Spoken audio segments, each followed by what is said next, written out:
of 66 innocent Gambian babies has angered Alhagie Barrow, and the last word today goes to the prolific Coffee Time essayist. I have seen people saying that the Minister of Health should resign. Others say those in charge of the Medicine Control Board should resign. Some have even gone to the extent of asking Alhagie Barrow to resign.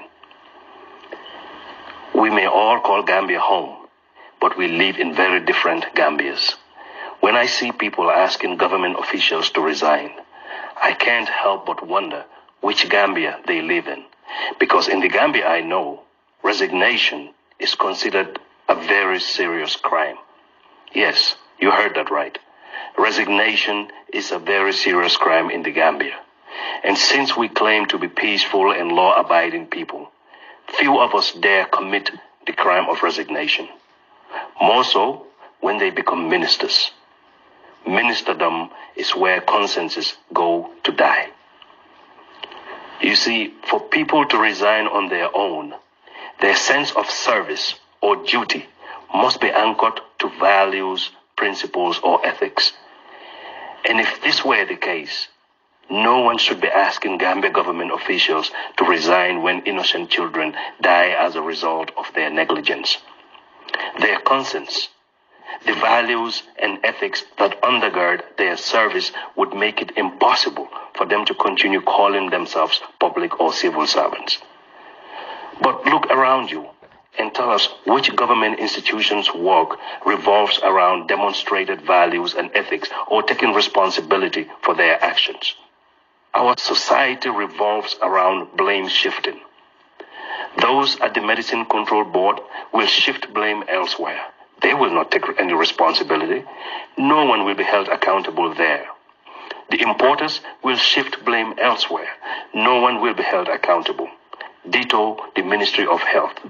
In the end, the president will deliver a speech he didn't write, struggle to pronounce a few words that we will take more interest in than the banality of the whole speech. And we, the people, will default back to helplessness and chuck the death of these children to the will of God, and soon enough move on to other burning issues. Not even the death of 66 innocent children is enough to prick our collective conscience as Gambians. See, ours is not a society where values and ethics matter as much, even though we love pretending otherwise. We admire false humility and consider it a virtue. We deliberately conflate our prayerfulness with uprightness. We believe in a God, but don't trust him enough. We think lying to the people and deceiving them is a sign of our intelligence and brilliance. We allow politicians who mislead us to dictate our lives. We claim to abhor public corruption, but embrace it in the dark. We conveniently abandoned accountability way back in 2017 and championed canonizing our own while demonizing others. We shield our family and friends while throwing the family and friends of others to the wolves. We thrive on duplicity. Arguably, our culture used to revolve around shame and honor, but we have since adopted dishonor and shamelessness as badges of honor. So I wonder, what would motivate or inspire anyone to resign when values, ethics, morals, principles, honor, and shame have all since died in us? When was the last time you heard anyone resign from the Gambia government? The most recent ones I recollect are Manjang, formerly of Social Security and Housing Finance Corporation. Some people mention Kinte, the former IGP, but wasn't he appointed ambassador after he resigned? You resign because people died under your watch, but then you get rewarded with an ambassadorial position. That's our idea of accountability for the politically connected ones. Wait for attention to die down and reward with another government position. Those asking Amadou Samate to resign have a difficult task ahead of them. The audit reports on the health ministry should have pricked Amadou's conscience if it wasn't already in hospice.